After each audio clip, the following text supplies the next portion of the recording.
குவாலகோ பூர்வக்குடி மக்களை உட்படுத்திய மரணத்தை அரசாங்கம் கடுமையாக கருதுகிறது.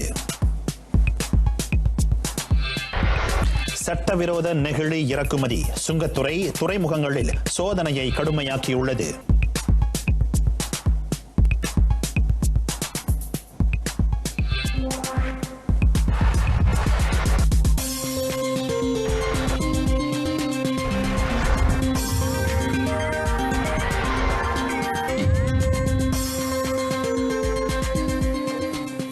வணக்கம். ஆர்டிஎம் தமிழ் செய்தியுடன் நான் ஜெயமுருகன் சந்திரன். கிளந்தான் குவாமுசாங் கம்போங் குவாலகோவில் பூர்வக்குடி மக்கள் மர்ம நோயால் மரணமடைந்த விவகாரத்தை அரசாங்கம் கடுமையாக கருதுவதாக துணை பிரதமர் Dato' Sri doctor Wan Azizah Wan Ismail தெரிவித்தார். மலைப்பகுதியில் உள்ள நீர் தடாக இடத்தின் நீரையும் ஆற்று நீரையும் அருந்தியதால் அவர்கள் நோய் தொற்றுக்கு ஆளாகியதாக கூறப்படும் விவகாரம் விசாரிக்கப்படும் என அவர் கூறினார். கனிம வளத்தை தோண்டி எடுக்கும் நடவடிக்கையும் வெட்டுமர நடவடிக்கையும் அந்த நீர் வளங்கள் மாசடைந்ததற்கு காரணம் என கூறப்படுவதால் அது குறித்து தீர விசாரிக்கப்படும் என துணை பிரதமர் உத்தரவாதம் அளித்தார். முன்னதாக கடந்த ஒரு மாதத்தில் பூர்வக்குடியின் பாத்தே இனத்தைச் சேர்ந்த 14 பேர் உயிரிழந்தது உறுதிப்படுத்தப்பட்டது. அவர்களில் 2 நிமோனியா நுரையீரல் அழற்சியால் உயிரிழந்ததை சவ பரிசோதனை அறிக்கை உறுதிப்படுத்தியுள்ளதாக பிரதமர் துறை அமைச்சர் செனட்டர் பி வேதமூர்த்தி தெரிவித்தார். இதர 12 பேரின் மர்ம மரணத்துக்கான காரணம் இன்னும் தெரிய வரவில்லை என அமைச்சர் கூறினார். சம்பந்தப்பட்ட பூர்வக்குடி மக்கள் உட்புற பகுதியில் வசித்து வந்ததாலும் அப்பகுதிக்கும் கிராம தலைவருக்கும் போலீசுக்கும் இடையே தொடர்பு இல்லாததாலும் உயிரிழப்பு சம்பவம் குறித்த தகவல் தாமதமாக கிடைத்ததாக அமைச்சர் சொன்னார். 2 மரணத்துக்கான காரணம் மட்டுமே உறுதிப்படுத்தப்பட்டுள்ளதால் இவ்விவகாரம் முழுமையாக விசாரிக்கப்படும் என்றார் அவர். அந்த 2 தவிர்த்து இதர 12 பேர் பஹாங்கிலிருந்து கிளந்தானுக்கு இடம்பெயரும் பயணத்தின் போது உயிரிழந்தனர். அந்த பயணம் மேற்கொள்ளப்பட்ட காட்டு பகுதியிலேயே அவர்களது உடல்கள் அடக்கம் செய்யப்பட்டன. இந்நிலையில் தற்போது மர்ம தொற்றால் பாதிக்கப்பட்ட 83 பேருக்கு சிகிச்சை அளிக்கப்படுகின்றது. அவர்களில் கவலைக்கிடமாக இருந்த 2 ஒருவர் இன்று காலையில் உயிரிழந்ததாக கூறப்படுகிறது. இருப்பினும் உயிரிழந்தவர் ஆனா பெண்ணா உட்பட எந்த விவரத்தையும் மருத்துவமனை அதிகாரப்பூர்வமாக வெளியிடவில்லை. இவ்வேளையில் தற்போதைக்கு அந்த தொற்று பரவியுள்ள பகுதியில் இருந்து மக்கள் வெளியேற வேண்டிய அவசியம் இல்லை என்றும் ஒருவர் மட்டுமே தனிமைப்படுத்தப்பட்டிருப்பதாகவும் செனட்டர் பி வேதமூர்த்தி கூறினார். ஆனாலும் அத்தொற்று இதர பகுதிகளுக்கு பரவுவதை தடுக்க அந்த பகுதிக்கு வெளிப்பகுதியில் உள்ளவர்கள் செல்வது கட்டுப்படுத்தப்பட்டுள்ளது. புதிய சம்பவங்களை கண்டறிய அப்பகுதியில் சுகாதார அமைச்சும் தீவிர கண்காணிப்பு நடவடிக்கையில் ஈடுபட்டுள்ளது. கொத்தபருவில் கிளந்தான் சுகாதாரத்துறையின் நோய் கட்டுப்பாட்டு பிரிவு அளித்த விளக்கமளிப்பு கூட்டத்தின் போது அமைச்சர் பி வேதமூர்த்தி நிருபர்களிடம் பேசினார்.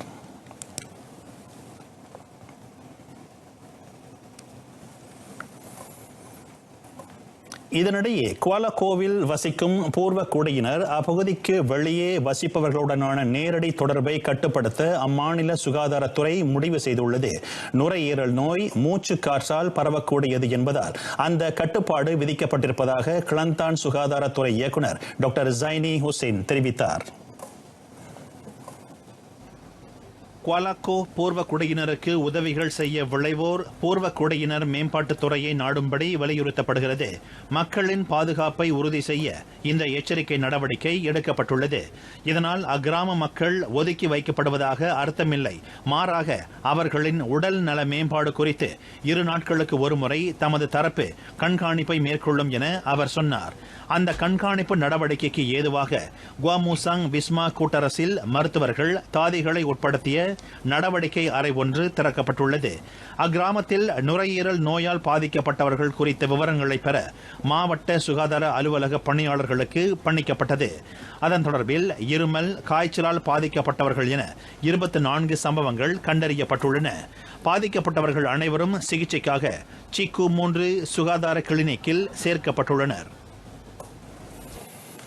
ஆப்ஸ்லாமாட் 15 சாலை பாதுகாப்பு நடவடிக்கை. ஹரிராயா பெருநாளை முன்னிட்டு தொடங்கப்பட்ட அந்த சோதனை நடவடிக்கையில் நேற்று வரையில் சாலை விபத்துகளினால் 189 பேர் உயிரிழந்தனர். நேற்று மட்டும் மரணத்தை உட்படுத்திய 13 சாலை விபத்துகள் பதிவானதாக தேசிய போலீஸ் படையின் வர்த்தக தொடர்பு பிரிவு தலைவர் டத்து அஸ்மாவதி அஹ்மத் தெரிவித்தார். நாடு தழுவிய நிலையில் கடந்த மாதம் 29ஆம் தேதி தொடங்கி நேற்று வரை மேற்கொள்ளப்பட்ட சோதனை நடவடிக்கையில் ஸ்லாங்கூரில் 5 உயிரிழப்பு சம்பவங்களும், ஜொஹோரில் 3 உயிரிழப்பு சம்பவங்களும், பினாங்கு, மலாக்கா, பஹாங், கிளந்தான், சரவா ஆகிய மாநிலங்களில் முறையே ஒரு மரண விபத்தும் பதிவானதாக டத்து அஸ்மாவதி அஹ்மத் கூறினார். அதே சமயம் கடந்த 11 நாட்களில் 18,053 சாலை விபத்துகள் நிகழ்ந்தன. அந்த எண்ணிக்கை முந்தைய நாள் பதிவு செய்யப்பட்ட விபத்துகளை காட்டிலும் 1,600க்கும் அதிகமானவை என டத்து அஸ்மாவதி அஹ்மத் குறிப்பிட்டார். அதில் ஸ்லாங்கூரில் அதிகமான சாலை விபத்துகள் பதிவாகி இருக்கின்றன. அம்மாநிலத்தில் 4,715 சாலை விபத்துகளும், ஜொஹோரில் 7,781 சாலை விபத்துகளும், கோலாலம்பூரில் 7,140 சாலை விபத்துகளும், பேராக்கில் 1,517 சாலை விபத்துகளும் பதிவு செய்யப்பட்டன. இவ்வேளையில் ஆப்ஸ்லாமாட் சோதனை நடவடிக்கையின் போது பல்வேறு குற்றங்களுக்காக 2,41,144 குற்றப்பதிவுகள் வெளியிடப்பட்டன. இதனிடையே பெருநாள் காலத்தின் போது வீடு புகுந்து திருடும் சம்பவங்களும் 501ஆக அதிகரித்தது. ஸ்லாங்கூரில் 121 கொள்ளை சம்பவங்கள் பதிவு செய்யப்பட்ட வேளை சபாவில் 51 கொள்ளை சம்பவங்களும், பேராக்கில் 45 கொள்ளை சம்பவங்களும், சரவாக்கில் 44 கொள்ளை சம்பவங்களும் பதிவாகின. தலைநகரை நோக்கி வரும் நாட்டின் முக்கிய நெடுஞ்சாலைகளில் நேற்று தொடங்கி வாகன நெரிசல் அதிகரித்திருக்கிறது. இவ்வேளையில் கிளந்தானிலிருந்து வெளியேறும் சாலைகளில் வாகன நெரிசல் ஏற்பட்டுள்ளதாக கிளந்தான் சாலை போக்குவரத்து துறை இயக்குநர் துவான் மஹாசான் முஸ்தாஃபா தெரிவித்தார்.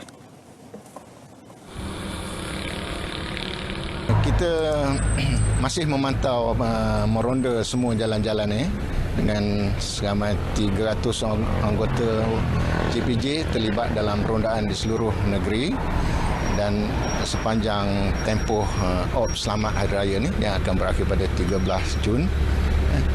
Jadi anggota kita akan meronda sehingga 16 jam iaitu sehingga 12 malam.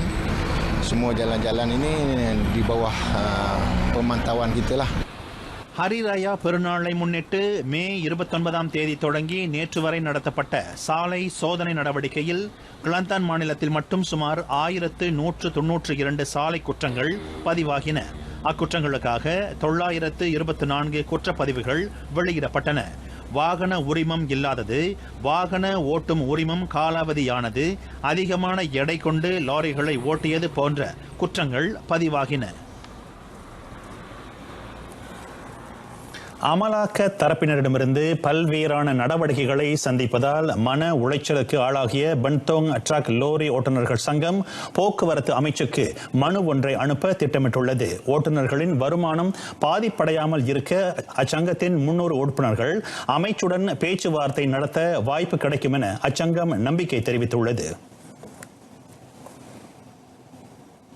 இவ்வாண்டு தொடங்கி ஓட்டுநர்கள் இப்பிரச்சனையை எதிர்நோக்குவதாக பன்தோங் ட்ரக் லோரி ஓட்டுநர்கள் சங்கத்தின் ஆலோசகர் ஜெயசிங் தெரிவித்தார். ஆபத்தான முறையிலும் அதிக எடையில் ட்ரக்கை ஓட்டியது போன்ற குற்றங்களுக்காக சாலை போக்குவரத்து துறையிடமிருந்து அபராத புள்ளிகள் வழங்கப்படுவதாக ஓட்டுநர்கள் தங்களின் அதிருப்தியை வெளியிட்டுள்ளனர். ஒரு நாளில் 20,000 ரிங்கிட்டுக்கும் அதிகமான அபராதத்தை உட்படுத்திய குற்றப்பதிவுகள் வெளியிடப்பட்டிருப்பதாகவும் ஜெயசிங் சுட்டிக்காட்டினார். அபராதம் விதிக்கப்படும் அளவிற்கு லாரி உரிமையாளர்களின் கட்டளையை தாங்கள் பின்பற்ற வேண்டியுள்ளதாக ஓட்டுநர்கள் தங்களது மனக்குமுறலை முன்வைத்தனர். பஹாங் காராக்கில் நடைபெற்ற செய்தியாளர் சந்திப்பு கூட்டத்தில் அவர் இவ்விவரங்களை வெளியிட்டார். இந்த சந்திப்பு கூட்டத்தில் அச்சங்கத்தின் தலைவர் பீட்டர் ஜேம்ஸும் உடனிருந்தார். சிறு ரக லாரி உரிமையாளர்கள் அதிகமான அபராத தொகையை செலுத்துவது சிரமமாகும். எனவே தொகையை குறைக்கும்படியும் அச்சங்கம் கோரிக்கையை முன்வைத்துள்ளது. தடை விதிக்கப்பட்டிருக்கும் வெளிநாட்டு நெகிழி கழிவுகளை நாட்டிற்குள் கொண்டு வருவதை தடுக்க அனைத்து துறைமுகங்களில் உள்ள கொள்கலன்களின் மீது கடும் சோதனைகள் மேற்கொள்ளப்பட்டு வருகின்றன. தேசிய திடக்கழிவு நிர்வகிப்பு துறை, சுற்றுச்சூழல் துறை ஆகியவற்றின் ஒத்துழைப்புடன் சட்டத்திற்கு புறம்பான அத்தகைய செயல்கள் களையப்பட்டு வருவதாக சுங்கத்துறை தலைமை இயக்குநர் டத்தோ பாடி அப்துல் ஹலீம் தெரிவித்தார். நாட்டிற்குள் கொண்டு வரப்படும் கொள்கலன்கள், குறிப்பாக கிள்ளான் துறைமுகத்தில் இறக்கப்படும் கொள்கலன்களின் மீது சுங்கத்துறை கடுமையான சோதனை நடவடிக்கையை மேற்கொண்டு வருவதாக டத்தோ பாடி அப்துல் ஹலீம் கூறினார். தடை விதிக்கப்பட்ட நெகிழி கழிவுகளை நாட்டிற்குள் கொண்டு வரும் நடவடிக்கைகளை சுங்கத்துறை கடுமையாக கருதுவதால் அரசாங்கம் அமைத்துள்ள சிறப்பு பணிக்குழுவுடன் இணைந்து அத்துறை தனது சோதனை நடவடிக்கைகளை அதிகரித்து வருகிறது. அண்மையில் அரசாங்கம் மேற்கொண்ட 10 சோதனை நடவடிக்கைகளின் வாயிலாக கிள்ளான் துறைமுகத்தில் உள்ள நூற்றுக்கணக்கான கொள்கலன்களில் தடை விதிக்கப்பட்ட நெகிழி கழிவுகள் இருப்பது கண்டுபிடிக்கப்பட்டது. 60 கொள்கலன்களில் சட்டவிரோதமாக நாட்டிற்குள் கொண்டுவரப்பட்ட நெகிழி கழிவுகள் மீண்டும் அந்நாடுகளுக்கே திருப்பி அனுப்பப்படும் என கடந்த மே 28ஆம் தேதி எரிசக்தி, அறிவியல், சுற்றுச்சூழல், பருவநிலை மாற்றம் மீதான அமைச்சர் யோபியின் கூறியிருந்தார். அந்த 60 கொள்கலன்களில் 10 கொள்கலன்களின் மொத்த எடை 450 டன் மெட்ரிக் ஆகும். அக்கொள்கலன்களில் இருந்த பல்வகை நெகிழி கழிவுகள் சீனா, America, Australia, Japan, Canada, Saudi Arabia, இங்கிலாந்து போன்ற நாடுகளில் இருந்து இறக்குமதி செய்யப்பட்டவை. மறுசுழற்சிக்கு உகந்த நெகிழி பொருட்களை மட்டுமே மலேசியா இதர நாடுகளில் இருந்து இறக்குமதி செய்ய அனுமதித்துள்ளது. தேசிய திடக்கழிவு நிர்வகிப்பு துறை வெளியிடும் நெகிழி கழிவுகளை இறக்குமதி செய்வதற்கான அனுமதி இதுவரை 62 நிறுவனங்களுக்கு மட்டுமே வழங்கப்பட்டுள்ளது. ஜோஹர் தம்போயில் உள்ள தமான் கனாங்கா, தமான் மல்லோர், தமான் மலாத்தி ஆகிய பகுதிகளில் அமைக்கப்பட்டிருக்கும் போலீஸ் குடியிருப்புகளில் உள்ள 1148 வீடுகளை மறுசீரமைக்க ஏறக்குறைய 7 கோடி ரிங்கிட் தேவைப்படுகின்றது. அந்த குடியிருப்புகளில் ஏற்பட்டுள்ள பழுதுகளை முழுமையாக சரி செய்வதற்கு தற்போது கூட்டரசு அரசாங்கம் வழங்கிய 2 கோடி ரிங்கிட் ஒதுக்கீடு போதாது என மாநில போலீஸ் துணைத் தலைவர் டத்தோ முகமது கமாருடின் மட்டின் தெரிவித்தார். போலீஸ் அதிகாரிகளின் சமூக நலத்தை பேணுவது அவசியமாகும். எனவே சம்பந்தப்பட்ட குடியிருப்புகளை மறுசீரமைப்பதற்கான நிதியை திரட்டுவது தமது தரப்பின் கடமை என டத்தோ முகமது கமாருடின் மட்டின் தெரிவித்தார். பழுதடைந்த நீர் விநியோக குழாய் உட்பட பல்வேறு சேதங்களை சம்பந்தப்பட்ட குடியிருப்பு பகுதிகள் எதிர்நோக்கியுள்ளன. அந்த பழுதுகளுடனே 960 போலீஸ் குடும்பங்கள் இங்கு வசித்து வருவதை அவர் சுட்டிக்காட்டினார். வசதியான வீட்டுச் சூழலில் இவர்கள் வசிக்கும் போது அந்த மனநிறைவு அவர்களின் சேவையில் வெளிப்படும் என்றார் அவர். இதனிடையே 30 ஆண்டுகள் பழமை வாய்ந்த இந்த போலீஸ் குடியிருப்பு பகுதிக்கு வருகை அளித்த இஸ்கண்டார் போத்ரே நாடாளுமன்ற உறுப்பினர் லிம் கிட்சியாங் சுமார் 2 மணி நேரம் இக்கட்டடத்தின் நிலவரத்தை பார்வையிட்டார்.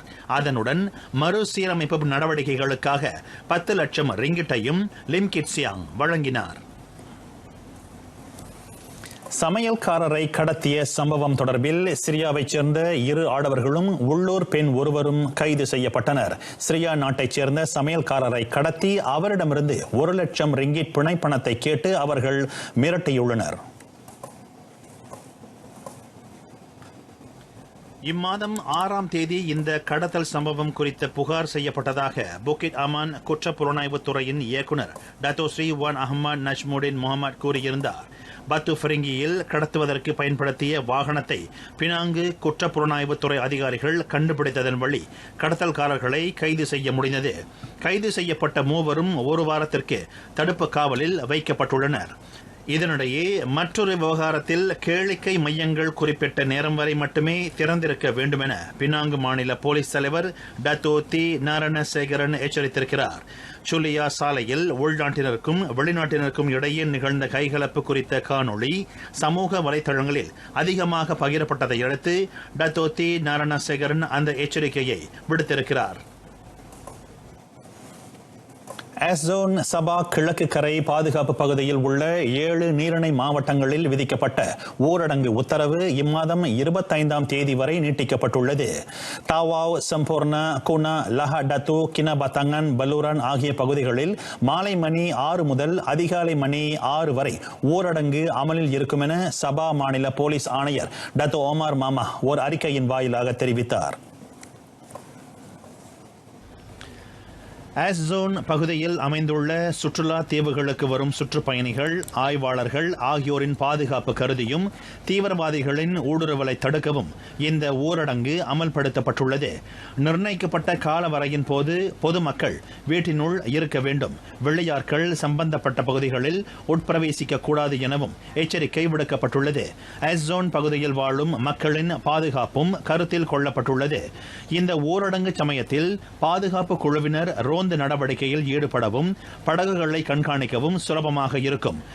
அது மட்டுமின்றி பாதுகாப்பு குழுவினரின் வருகை மீனவர்களுக்கும் தங்கும் விடுதி மேற்பார்வையாளர்களுக்கும் பாதுகாப்பின் மீது நம்பிக்கையை ஏற்படுத்தும் எனவும் டத்து ஆமார் குறிப்பிட்டார். தென் பிலிப்பீன்ஸ் பகுதியிலிருந்து பிணை பணத்திற்காக அபு சயாப் தீவிரவாத கும்பலைச் சேர்ந்தவர்கள் கடலோர பகுதிகளில் கடத்தல், கொள்ளையடித்தல் போன்ற செயல்களில் ஈடுபட்டு வருவது கண்டறியப்பட்டுள்ளது. ஊரடங்கு சட்டம் விதிக்கப்பட்டுள்ள இடங்களில் கட்டாயம் பயணிக்க வேண்டியவர்களுக்கும் மீன்பிடி நடவடிக்கையில் ஈடுபடுபவர்களுக்கும் பயண அனுமதியை வழங்க ஆஸ்ஸோன் மாவட்டங்களில் உள்ள போலீஸ் தலைவர்களுக்கு அதிகாரம் வழங்கப்பட்டுள்ளது. செரப்ரல் பால்சி எனப்படும் பெருமூளை வாத நோயால் பாதிக்கப்பட்டிருக்கும் சிறார்களின் உடல் தசை பலம் பெறவும் உடல் வாகு சீராக இருக்கவும் பயிற்சிகள் வழங்கப்படுகின்றன. அவ்வாறு பெருமூளை வாதத்தால் பாதிக்கப்பட்டிருக்கும் சிறப்பு குழந்தைகளை பயிற்றுவிப்பதற்கென ஜோஹர் பாருவில் சிறப்பு பள்ளிக்கூடம் ஒன்று செயல்படுகிறது.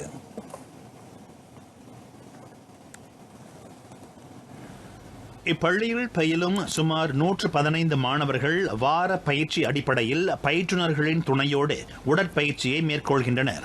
இவர்களுக்கு தனிநபர் பயிற்சியும் குழு அடிப்படையிலான பயிற்சியும் வழங்கப்படுகிறது. இந்த பயிற்சிகள் உடல் உறுப்புகளின் அசைவை மேம்படுத்துவதாக ஜோஹர் செரப்ரல் பால்சி கழக தலைவர் டத்து ரஹ்மத் அப்துல் ரஹ்மான் தெரிவித்தார். இம்மாணவர்களுக்கான பாடத்திட்டம் 5 வயது முதலிருந்து 18 வயது வரை தொடர்வதாக இப்பள்ளியின் தலைமை ஆசிரியர் எம் கண்ணன் தெரிவித்தார். Yang last adalah umur 16, 17, 18 lebih kepada pra-vocational. Selepas umur 19 tahun, mereka akan masuk ke bengkel terlindung. Kita panggil bengkel terlindung di mana kira umur 19 tahun ke atas adalah kita panggil, bukan lagi kita panggil murid atau pelajar, kita panggil pelatih. Di mana mereka kena buat aktiviti minimum kerja untuk memastikan terima allowance JKM sebanyak 400. Jadi kita selama 58 pelatih ada. இப்பள்ளியில் பயிலும் தங்களது பிள்ளைகளிடையே நல்ல மாற்றங்களை காண முடிவதாக பெற்றோர்கள் தெரிவித்தனர். Anak saya pada sebenarnya pendiam. Bila dah masuk ke sekolah ni dia macam ceria sebab dia dapat ramai kawan-kawan. Dekat sini sekolah ada banyak fasiliti lah. So boleh ada occupational therapy, speech therapy dengan physiotherapy.